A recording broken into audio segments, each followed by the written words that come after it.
Good morning and welcome. You, me, and an amazing panel of guests who are going to help us navigate this topic. It's going to be an exciting morning, I promise you that. First off, let's thank our partners, Vodacom, Easy Ads, Everlytic, Proudly SA, The Media Shop, and WAN Urfra for making this possible this morning. So it's an interesting time around the world. Everybody's online. Everyone is this step away from being on the other side of the world, whether it's a movement on the other side of the world or whether you just want to share some information or just a joke. You, me, content creators all around the world. 15 years ago, it took an ad agency to do that. Now you can do it and it's at the fingertips right now. But here's the thing. How do we as brands move forward and make sure that we hit the right note every time? Where do content and culture intersect? And how does content creation get into that mix? Also, how do we deliver an effective brand experience? Got an amazing and exciting panel of guests with me. Let's kick it off with Nicola Cooper, who's a trend researcher and analyst and cultural strategist. I follow her on social media and she's got some pretty cool things to say. Follow her as well. Follow all of our guests this morning. Sadiqa Fakir, who is the integrated media and digital director for Tiger Brands. JD Engelbrecht, Managing Director for Everlytic. Kathy Nolan is a copywriter for King Price Insurance. I'm sure you've seen those ads. Pretty South African, pretty funny, pretty cool.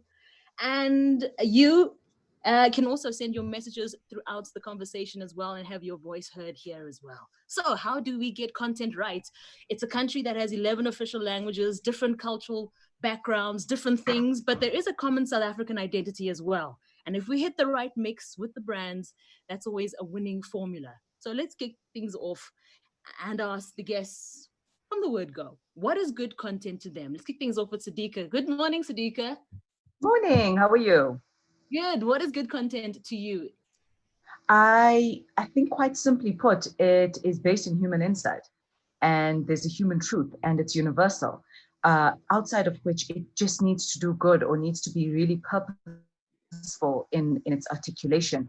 It needs to answer to some kind of need. Being South African, we love a good laugh. I'm sure you've seen all of the content lighting for COVID. On the serious side of things, there's one thing, but from a humor perspective, and Kantar, Millwood Brown, they always say, base it in human insight, one, and two, just have an emotive connection with your audience. Really understand your audience. Kathy, what is it for you? So at King Price Insurance, obviously we love the humor side of it, but I think the most important thing for good content is that it has to be memorable. There's just no point in putting content out there if it gets lost in the clutter. It needs to be a little bit different, needs to be consistent and consistently different. And I think compelling. You know, we have so many cultures and so many people in South Africa, and trying to find that hook or that little thing that just makes everyone relate to the advert. I think that's what sets good content apart. Nicola, when you look at what's happening online, when you see on television, different mediums, what do you think cuts across as good content? I think for me, it's really important to understand who you're speaking to as a consumer, or, you know, to engage from a brand's perspective. That includes, you know, what would align from a visual perspective, or what that tone of voice would be, what language would be used, what language would be used.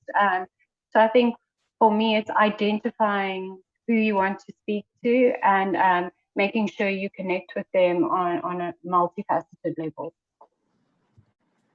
JD, you work with various South African market leaders and in different industries: media, e-commerce, advertising, data science, agriculture, content. When you're putting together for different industries, what's the common thread?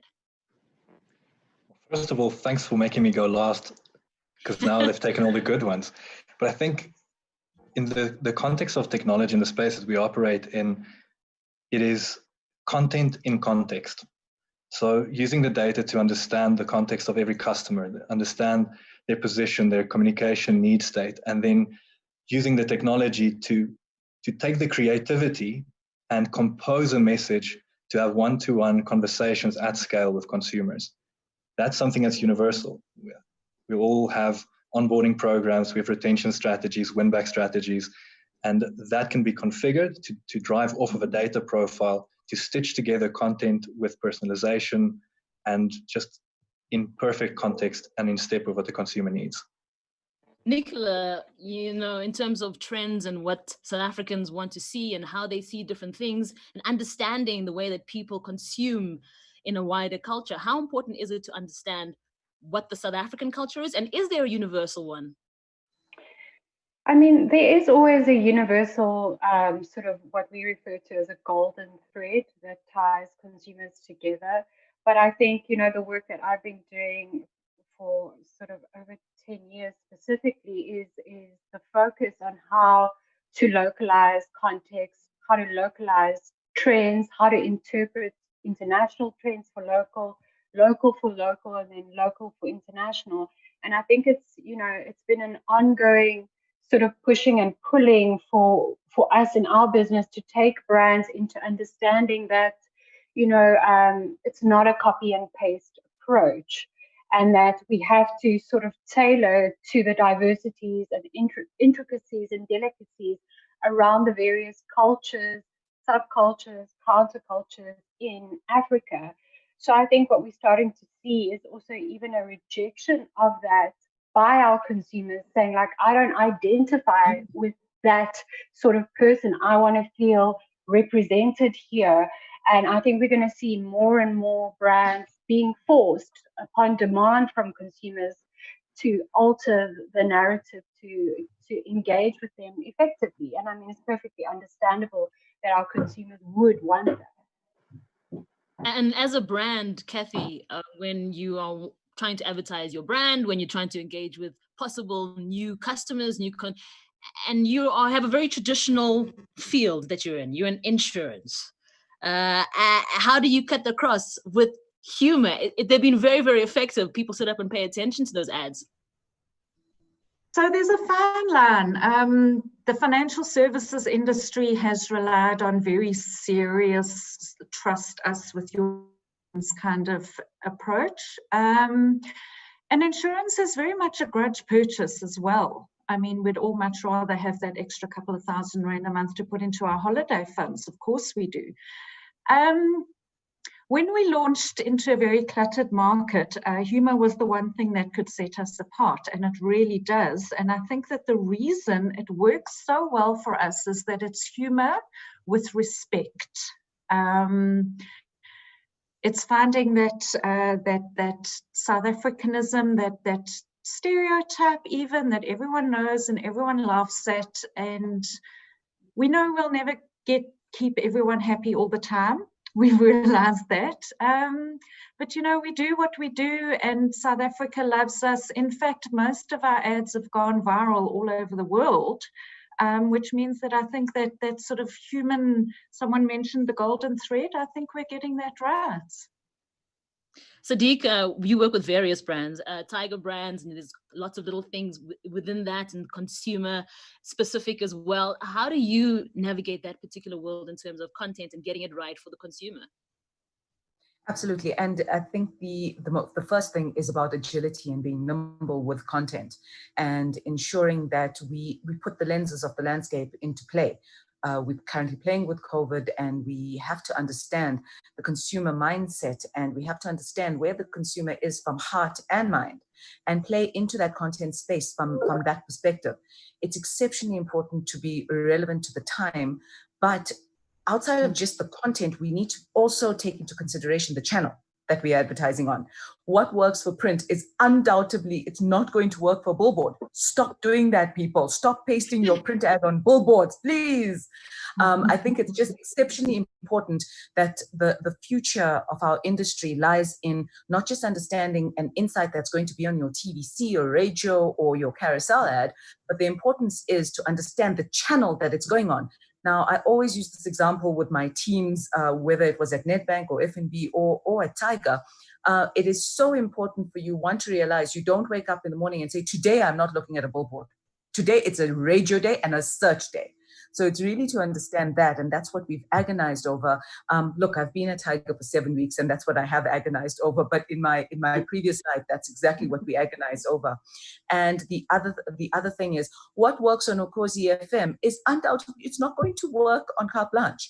And we really need to start being nimble with our content and execution, realizing that one size is not going to fit all when we come to content, and start not going over the top with one just TVC, but starting to craft content that we can target across multiple channels.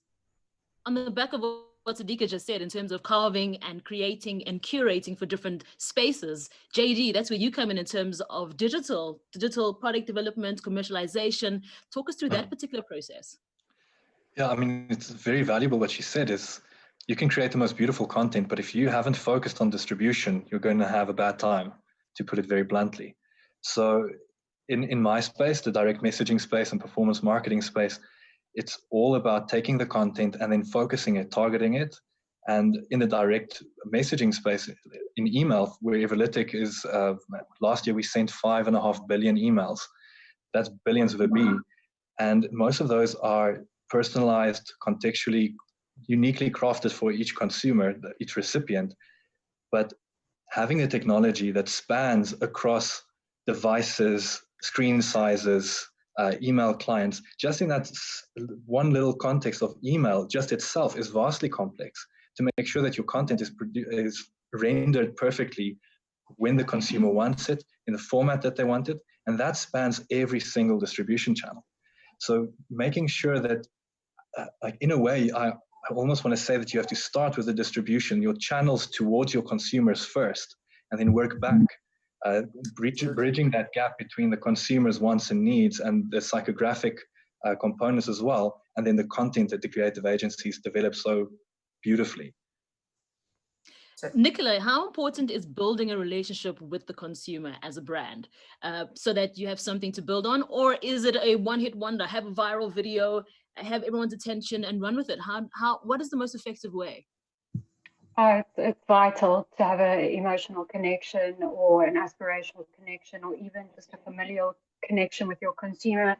And I think it's just going to increase. I think for a number of years, we've sort of positioned product and price towards consumers and hoped that this would be easily adopted. And more, specifically with our younger consumers, it's about what the brand aligns to, what is its political stance, how does it care for me, is it giving back to the community? And for a number of years we've been going into boardrooms saying, a dress is rarely a dress, food is sometimes status, it's all these kinds of human interactions with product that we have to identify. And I think the humanization of data is vital because that showcases who you're speaking to. And, it isn't just like it shouldn't be, I'm going to say it's not, it isn't, it shouldn't be a shotgun approach. I think it's understanding who your consumer is, who your brand is as well, because, a Woolies is not the same as a Mr. Price, is not the same as a Checkers. So understanding who those people are and, what makes them happy, what makes them tick, what do they need? And that's constantly altering. I mean, if you look at the movements of Black Lives Matter, you look at COVID, the agility and adaptability is absolutely necessary. And I think a lot of brands are kind of just taking a shot in the dark there, which is, in this time with the economy in flux, it's not really a bright approach to sort of just throw something out there and hope it sticks. I think, they need to sort of look at it fundamentally and break it down and then understand how they're going to strategize and position towards engaging with consumers who at the end of the day are people and have experiences. They don't walk into a store or purchase a product clear of those things. It's really important to understand them as human beings. So if I can jump in there to just build on that, Nicola, is that we're all competing in the attention marketplace for consumers. We're not competing with direct competitors that we developed those lovely SWOT analysis on. We are competing with cinemas, with Facebook, with anything that takes time, even with family time, because there's a limited amount of attention from our consumers. And if we can always be seen as finally balancing our search for profit and balancing that with the search for value from the consumer side, I think that's true, and I think that's realistic customer centricity, to balance that and then understand that the customer is voting with their time. And then secondly, they're voting with their wallet. And then make sure that the moments that we have are in context, that it's with good content, and it's a message that adds value beyond just our selfish objectives. And also just to pick up, also just to pick up from that is the idea of trust. You know, our consumers have lost trust. And you look at it from governmental levels, you know, it's not just a localized general distrust. I mean, it's Brexit, it's Trump, it's our sort of economic climate, it's our political climate. So at the end of the day, most consumers don't trust major corporation, that they've got their best interest at heart. So even the evolution of peer-to-peer advertising is really important, because we're going to ask a friend because we know that they're going to give us their valued opinion and we trust that.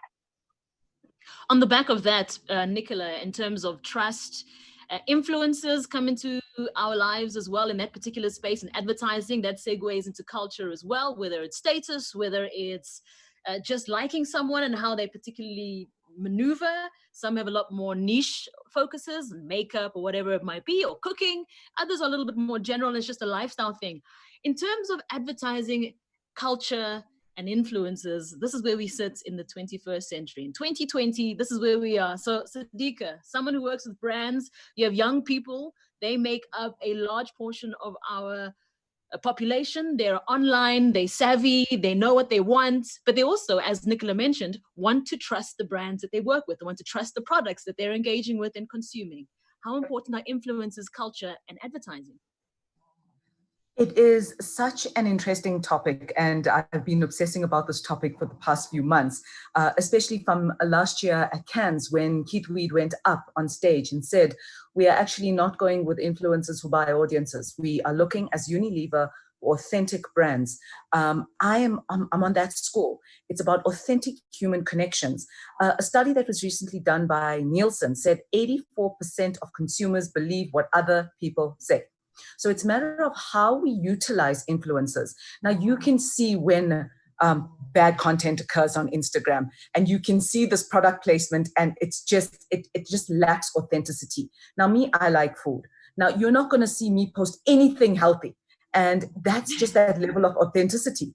You're going to see me eat carb. I have sold out my my food passions to just everything that is fat laden and carb.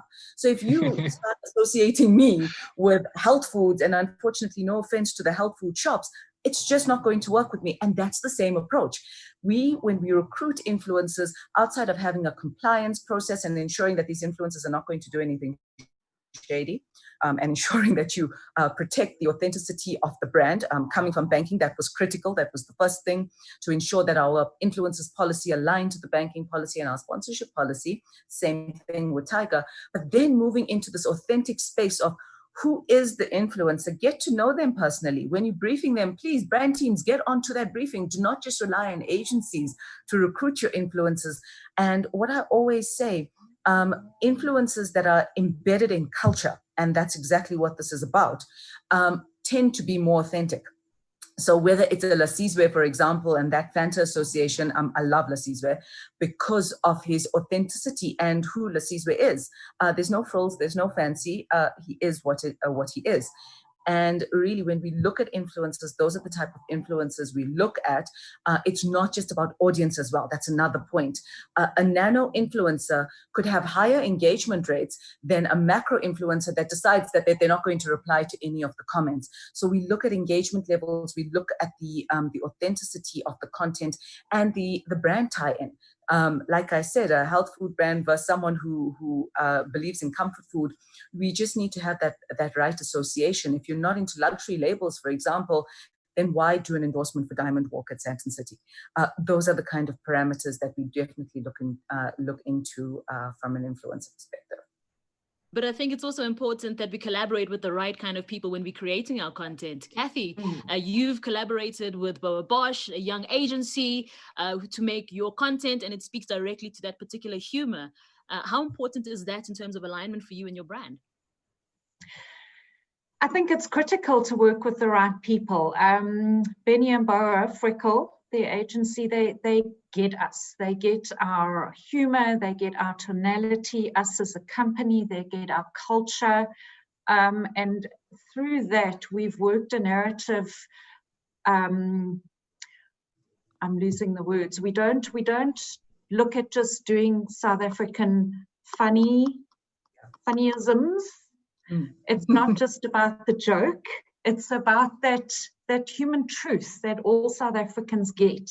And I think through their work, Benny and Boa just get that, and it comes through so confidently in our advertising.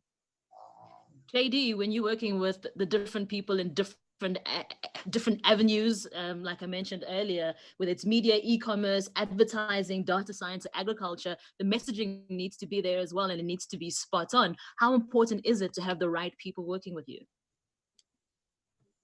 Well, I think, first of all, you need to understand what it is that you want to do yourself. You need to understand, before you can brief, understand that yourself. And from a technologist point of view, yes, the creativity is of utmost importance, but my current obsession is with how do we create human simulated connections, one-on-one connections with millions of people at the same time.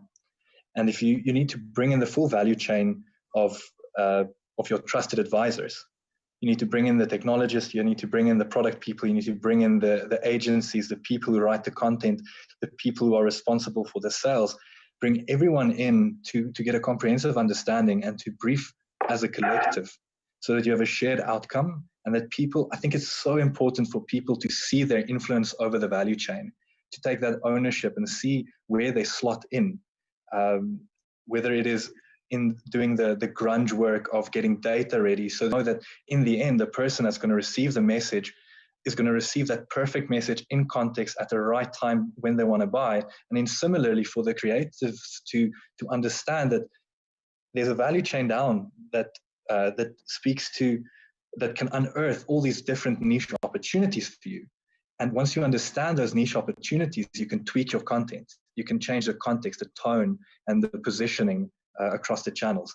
So I think it is important to bring the collective together, collaborate in that way, and then to allow people to own their little spaces, but understand the context through the creative process end to end. And then obviously you want to share the ROI of the campaign across that value chain so that people feel like they can, there's a closeness to the outcomes of the work that they do. Nicola, from a perspective, how do you measure a successful campaign? I think it's one thing to be popular, but how do you measure success? I think it's, it depends on the objectives that you set in terms of your communications, or even if it is with an influencer, and I think those are really important to set out before anything, is to say, well, this is what we need to achieve, and then strategize in order to achieve those. And because if you're not defining what will be measured, right from the get-go, there is no sort of opportunity to see your return. So I think a lot of the time, even specifically with influencers, a lot of brands don't iron out or clearly sort of define what those objectives are, whether it be to drive feet in store, or whether it be, brand awareness. Like, what is that? And I think, in terms of collaboration, it's also just defining what that relationship is. Because I think a lot of times with agencies or with larger brands, collaboration is not in essence what is happening. We're looking at it more from a commission, but we identify it as collaboration. And I think that's a very interesting space where a brand is going, I'm going to give you money and you will do this, versus, okay, I love what you're doing. You're living the brand without us. Let's get involved and create something together. And I think that that is often misled. And in most cases, when we're working with influencers, there's a tendency for the brand to be a bit of a bully when it comes to sort of collaborations. And I say that in inverted commas, because in most instances, it's a commission. But if you define that right from the get-go, I'm going to give you money, you do this, or on the other side, let's do something together, then everyone understands what the positioning is and the deliverables and objectives on which to measure. JD? Yeah, so I see it often, and I think one of the big dangers that all of us as executives have is outsourcing our own responsibility. And it's so easy to just pay someone else to do the work for us. But you need to understand what it is that you stand for and what it is that you want. You need to participate in that process and take a measure of ownership of that. I don't think that executives of the future will be like the successful ones, will be the ones who sit with a dozen agencies that literally just run project as a project manager amongst them. I think it will be the people who fundamentally understand the business, understand the consumers, and act as an equal with these outsourced bringers of insight and specialists to own that space collaboratively and then work through the messages that need to be landed with the consumers. A question from Olive Mahatsi. How do you match your content to the most relevant influencer? Sadiqa, how do you match your content to the most relevant influencer? Thanks, Olive, for the question. Thanks so much for the question. And I go back to really understanding the influencer base. So I look at my team and who are on here as well. So hi team. I think the important thing is being socially tapped as the brand. So not just commissioning out influencers, but being obsessed about, unfortunately, social media and where these influencers play. So that's the first thing, to actually see who's top of mind at the moment. We all love Coconut Kel. She came out from nowhere. Trevor, at this point in time, he's pretty awesome during COVID. Skulk, for example, he's been doing a lot of COVID content. So it's really being tapped in and not commissioning that out. So you've got to be involved with, and I see influencers as a channel, and we look at that. So just pure involvement in the channels that they play in, and really looking at best practice from our publishers. So working quite closely with our Facebooks, the Instagrams of the world, our partners at YouTube and Google, and the rest of our media publishers, really working closely with them to identify and understand what are your listeners or audiences looking for from a best practice perspective. And then from a media perspective as a whole, I always go, it's such a win that if you get an influencer that is on broadcast as well, because you cannot tell me that TV and radio are dead for ultimately a lot of the broadcasters. If I joke, I go, digital influencers, if you get a call to go onto TV tomorrow, you are dropping your stuff, you are doing your hair, and you're getting to ENCA. So it's the whole concept of really understanding the ecosystem that the influencer involves themselves in. And that's been my biggest learning lesson, that it's a double whammy if they're a macro influencer on social channels, but they have a broadcast element. And how do you intertwine or have an integrated channel solution from a radio perspective, bringing them into TV and using their social network and plugging your brand in an authentic manner across this, because how they may use your product may be completely different. I look at our products, and me being Indian, I use Tiger products, for example. I use Jungle Tasty Wheat in a different way to someone that is not of Indian culture. So it's really to understand, how do you use the product within the specific cultural set of the influencer and ensure that they're using the product in an authentic manner. Sadiqa, you've mentioned the nano, the macro. There's so many different kinds and levels of influencers. Yes. Nicola, question for you. How trustworthy is the follow account on Instagram? And does it play a key role in choosing an influencer? I mean, that's a question that comes up all the time. And do brands follow their accounts, the interaction, their engagement? What is the key thing that brands use? I mean, as we all know, a lot of purchasing of likes, followers, sort of exist. And I think, you've got to understand that that is sort of a risk of that landscape. I think also, to play devil's advocate, when you're a younger influencer and you're just starting out, you're competing with numbers. And I think it's more so in terms of if you are going to identify an influencer, to identify what kind of influencer they are. I think Zara's online store launch in South Africa was done really effectively because it tapped into all different facets. And I think that you can't deny the impact of peer-to-peer influence by number. And there's all of those kinds of facets that I think you need to look at almost a multi-pronged approach where you're looking at a micro-influencer, you're looking at a nano-influencer, you're looking at a macro-influencer. And then there is, per se, what we refer to as an influencer's influencer. So it's also seeing what influencers are following that person. So I think it's, when you're a brand, it's really important to vet who is going to represent you and also see that, who is the best and most effective and go for a multi-prong approach. I think when we're looking at macro influencers, there's such a limited pool that we tend to use the same person or individual over and over again. And there is such a thing as fatigue. We get tired of the same faces to a point we stop reading the hashtags. We don't care. So what does that mean? And I think often it's just, I'm going to be a little bit sort of harsh here. It's a little bit lazy. There are constantly incredible young people all across the board doing incredible things. Research them, find them, put a spotlight on them, give a fresh face, a unique perspective, because there is going to be a level of fatigue where if you're bringing on the same influencer over and over, people are just going to disengage. But also storytelling is a big part of this. A question from Wayne Habig. Any advice on how to change client mindset from sales pushing to storytelling? Kathy, you do just that. You tell stories with your advertising. I think what's very important to us is that our storytelling is authentic.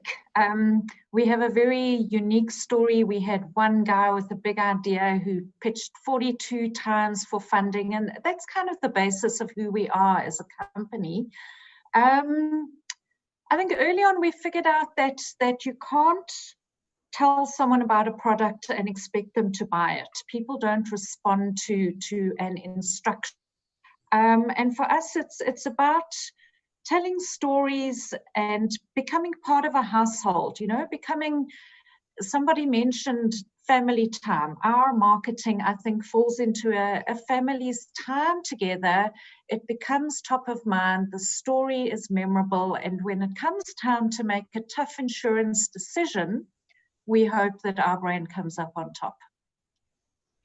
Donald Dipogo, this is a very relevant point. The world is getting smaller. I mentioned at the beginning of this discussion that we're literally a fingertip away from America, from anywhere in the world. A lot of South African brands are in fact Pan-African brands with customers and consumers in multiple countries with rich cultural and social nuances.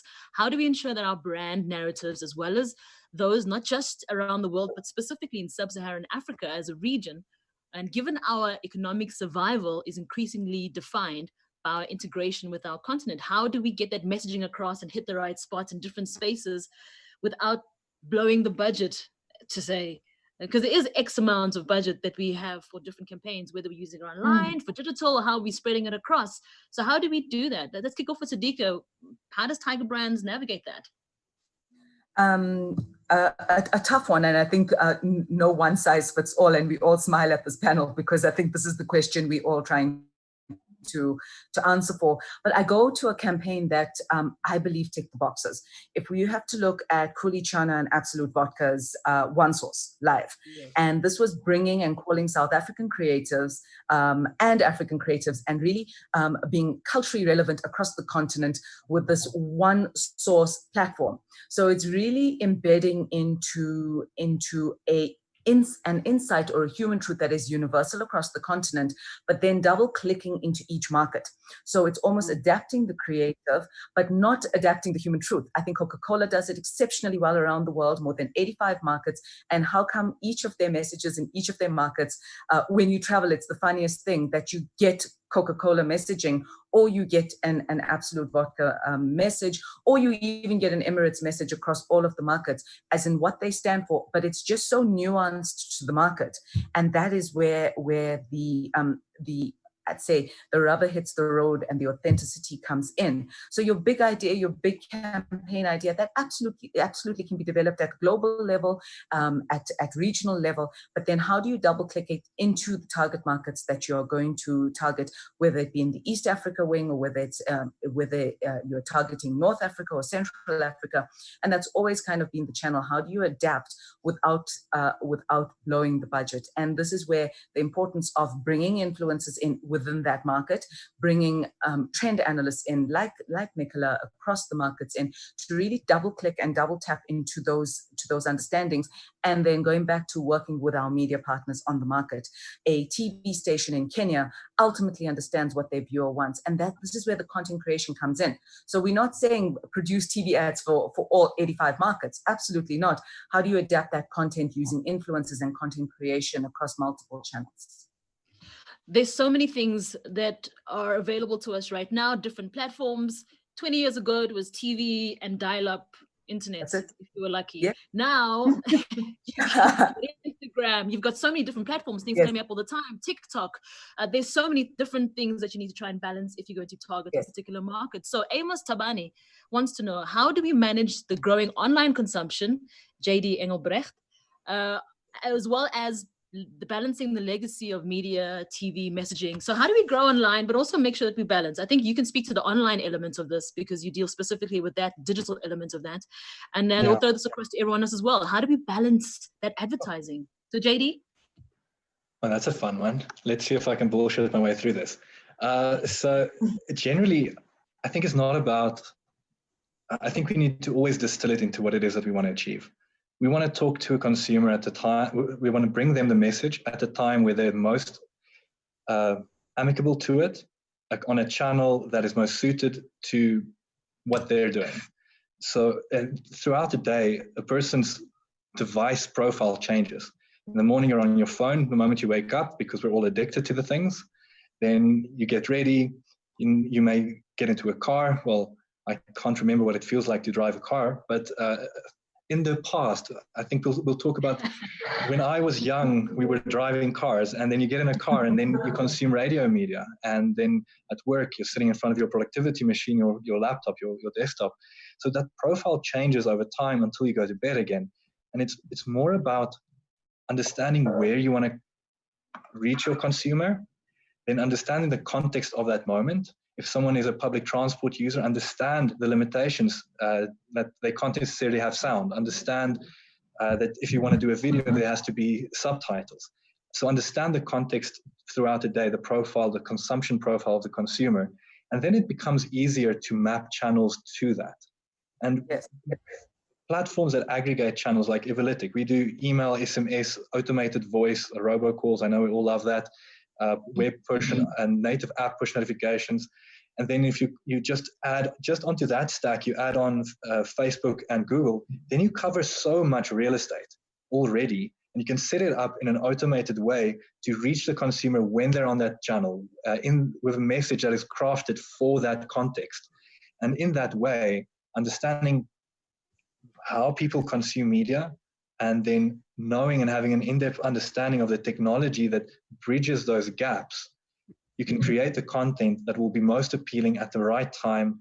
And you may know that in the mornings when someone is up and about, you don't want to pitch them a conversion message.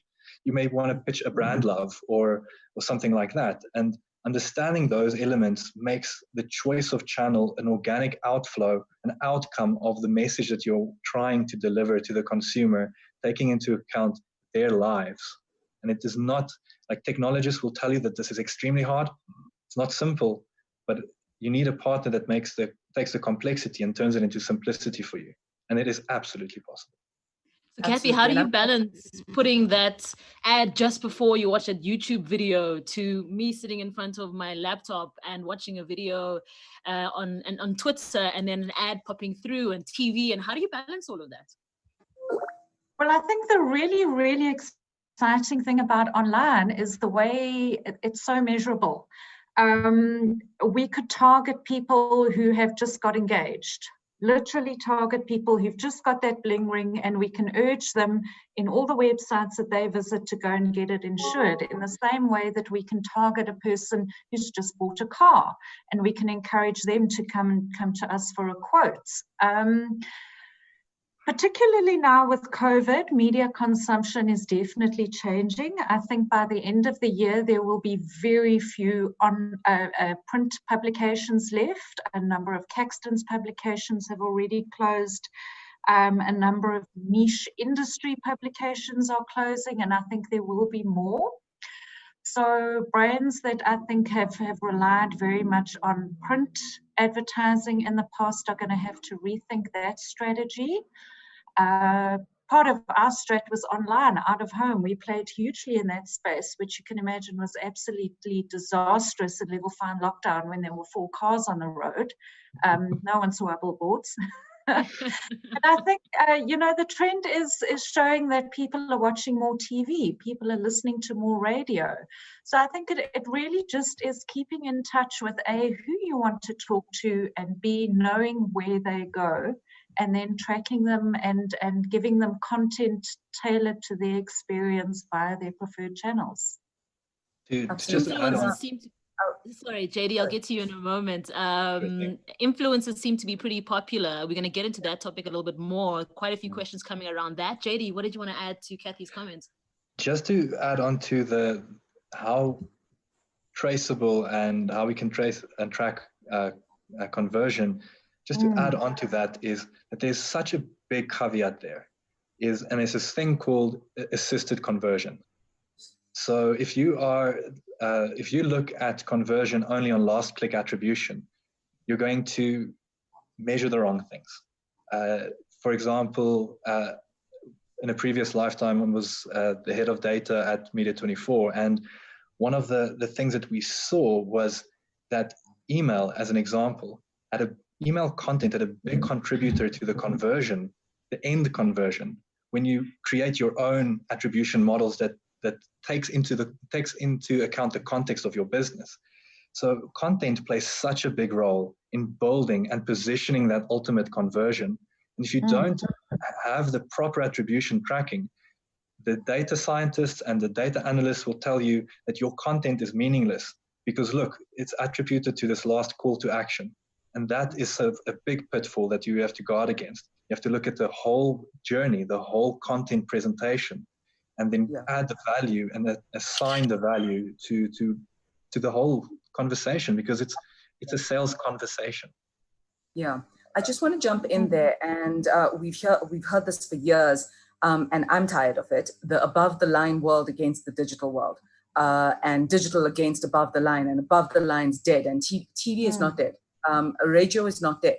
It is how you use the channel, and the most important thing from an attribution perspective is the media mix modeling and really understanding across media study. Facebook does quite a few of these brand uplift surveys, and you'll find that you need, and for your brand specifically, to the listeners out there, you need to identify what is your media double click, what is the role of each channel in your media mix, and how do the channels play with each other. We kind of know Sunday evening TV heightens Twitter, and we kind of know why, because it's Mzansi Magic that's heightening that up. So it's really understanding what is your media double click. And that is a challenge I put out to listeners, to really understand, one, your purchase funnel and the role of each channel against that, one, And then 2, does Facebook work with digital out of home? So being at F&B during the time of COVID and then leaving into Tiger, we also faced a huge issue from an out of home perspective, where we couldn't change the creative. So you had all static creative, but then what did we do? We used digital out of home, and we intertwined that with our social media campaign and really started adapting that creative on digital out of home to be quite relevant onto what's happening on TV and what's happening on social media. So really understanding what is your media double click and your double play to really optimize your campaigns and be relevant to consumer journeys. Mlu Maguba wants to know, speaking about influencers and agencies, what influencer agencies have you guys worked with? And have you shown that influencer agencies picking the right people really works? Nicola, in terms of trends, does an influencer agency make a difference when it comes to working with the brand? Is it directly approaching influencers? What's the best mix? For us, I mean, I don't work with agency directly. What we do is we find the fit for agencies, and then the conversation sort of goes with that. But I think that in most cases, you've got to sort of look at the vetting process, look at who the person is, and also, as I said before, are they living the brand without the brand being involved? I think that's really important, because we know where the influencer landscape is at present. It's in a very sort of strange shifting space, and it's about authenticity. It's also about, not just utilizing a trending type of influencer just because it is a trend. It's more about identifying someone that you can marry to the brand quite well and seamlessly. Otherwise, it's going to be sort of a very, very difficult, uncomfortable sell. Jade Fisher wants to know, and this is an interesting question, will influencers lose its purpose? Sadiqa, what are your thoughts on that?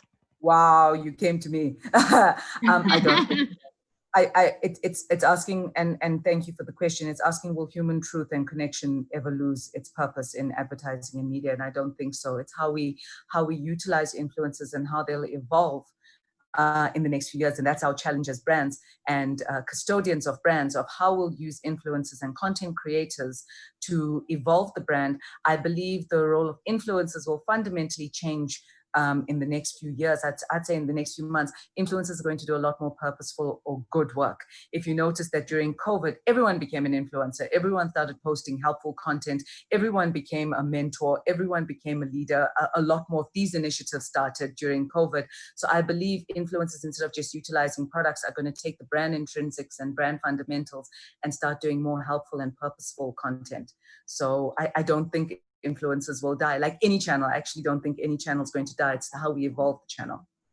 Kathy, your thoughts? I don't have much to add on the subject of influence, I must be honest. And I just get excited every day at the number of platforms that are, this time last year, there was no TikTok.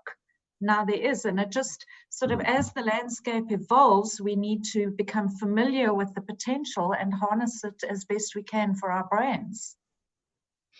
Sandra Queiroz from wants to know, to Sadiqa, a great percentage of Tiger Brand's target markets aren't influenced or follow influencers on social media. I think if you look at the spectrum of social media, a very small percentage is on Twitter. It might feel like an inclusive world because you're in it all the time and it's immersive, but in terms of population, it's very, very small. So in terms of influencers, same thing with Instagram. How do you get through to your target market that owns spaza shops, that sell Tiger products? How do you marry that advertising? And it's the media mix. It's really understanding the media consumption and understanding that an influencer may not necessarily be top dog on Instagram, but they could be top dog within their community. So you could partner with community radio stations at this point in time, because let's be honest, a community radio station within that specific community, whether it's a Josie FM or whether we're talking it's a High FM, within that specific community, that is the influencer base. So I think sometimes we get so confused when we use the word influencer. We think immediately we are going to TikTok or we're going to Instagram, but let's use the word influencer across multiple channels. So working kind of in peri-urban areas, and again, as I mentioned, I'm still getting used to my Tiger way, but talking of past experiences, it's really understanding who is the community influencer. And you may find that the community influencer is the leader of a stock. And let's be honest, and she may not be doing her contouring on Instagram, but she has an avid following because she's family orientated and she brings people together. So it's really understanding who is the community influencer. And yes, it's a win if they have a couple million followers on Instagram, but it's really taking that into consideration and taking into consideration, once again, Sandra, the importance of media owners in this play. And a Khosi FM listener listens to Khosi for a specific reason. So it's really working with the station managers, working with the presenters. And this is where I accolade all of our media partners, whether it's Prime Media, whether it's MediaMark, or whether it's SABC, for example. They work with us to work our campaigns. So they give us nuances and insights about a specific audience, an Khosi audience versus an Mhlobo Wenene in Eastern Cape. There are definite nuances in each of those markets. And I always strongly suggest, please work with your media partners. Don't try and just brainstorm with your creative agency. Creative directors get with media owners, and that's where the magic happens. I'll draw an example of a past campaign where we were trying to sell easy accounts within community from a banking perspective. And the biggest insight is that each community that we were in, to answer Sandra's point, had different nuances. Let's be honest, Tembisa versus Alex, two different hoods. Let's be honest, Phoenix versus Chatsworth for the Indian market in KwaZulu-Natal, two different hoods. And we devised an out-of-home campaign using nuances and using dialects and terms of that specific suburb for each of the billboards. Yes, it was a nightmare. Can you imagine the Tembisa billboard went to Alex? It would have been festive. But yes, we had 30 different executions. It is a nightmare. It's the same with radio. You'll have 450 different executions, but it's well worth the effort and the operational execution when you've hit the market in a relevant manner. I think one of the things that always come through here, one of the messages come through here as well, is connecting with the consumers across the board. So one campaign that really stood out to me and I think was extremely successful, I think they tried to bring it back as well, was Coca-Cola. And you could have your name printed on a particular can. Now, whether it was digital, whether it was people lined up to make sure they could stand and get their name printed onto a can. And that's the kind of influence you want to have. You want to have that, not FOMO, but you want people to be able to want to connect and want to have that particular personal connection with that. And that's where organic content creation comes in. Sadiq, I think you mentioned that as well, with people in the community plugging into that and being influenced by people in that particular community. Nicola, in terms of trends, we see it in music all the time as well. A movement will start. You see it with the different genres. Boom will start in a particular area. Amapiano will start in a particular area, and then it grows and it moves across, but it can exist in its own space. Organic growth of content and influences. Nicola, how important is that organic growth in terms of connecting with the audience? I think organic growth and specifically understanding in South Africa, post-apartheid, the development of identity with our consumers, and we can say previously ignored consumers.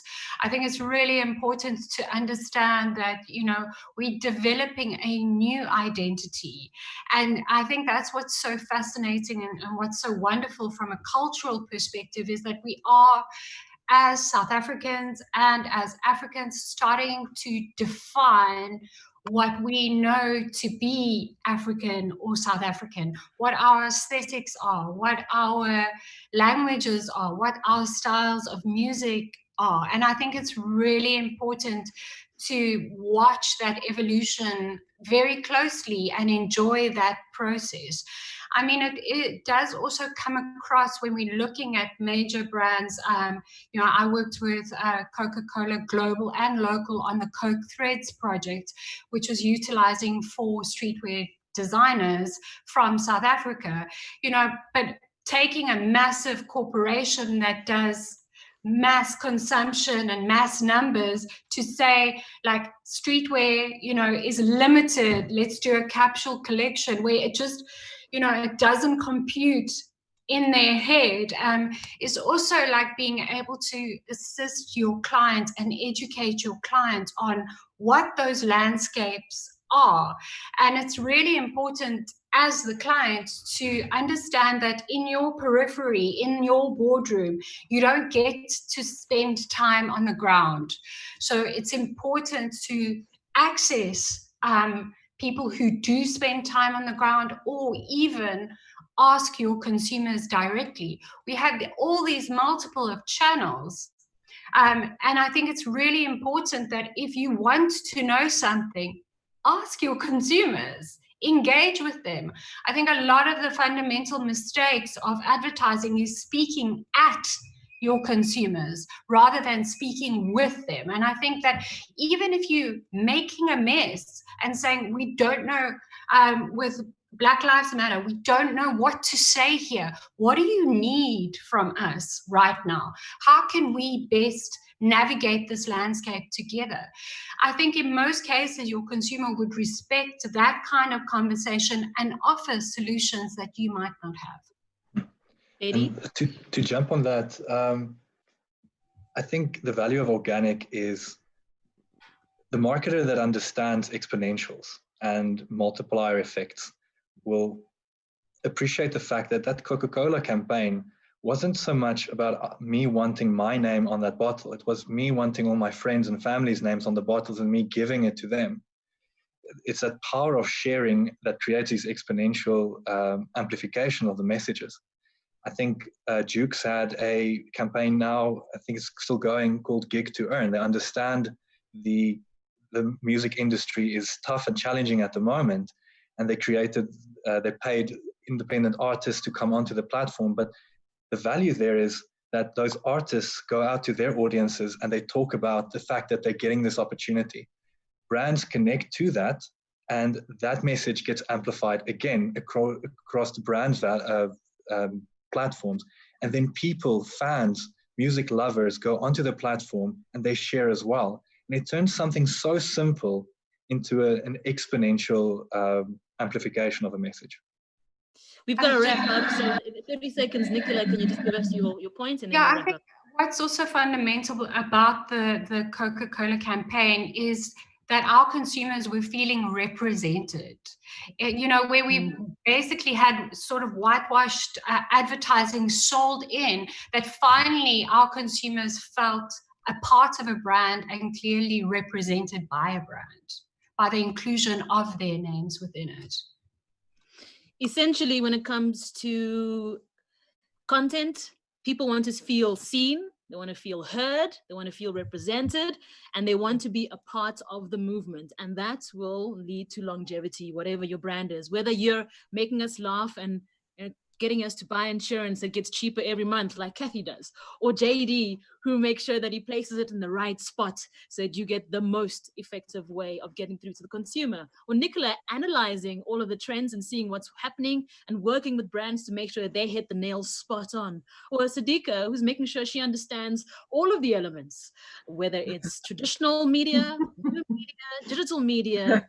There we are. So good luck, have fun, engage. It's an exciting new world. Create content, listen, and engage. Bye. Thank you.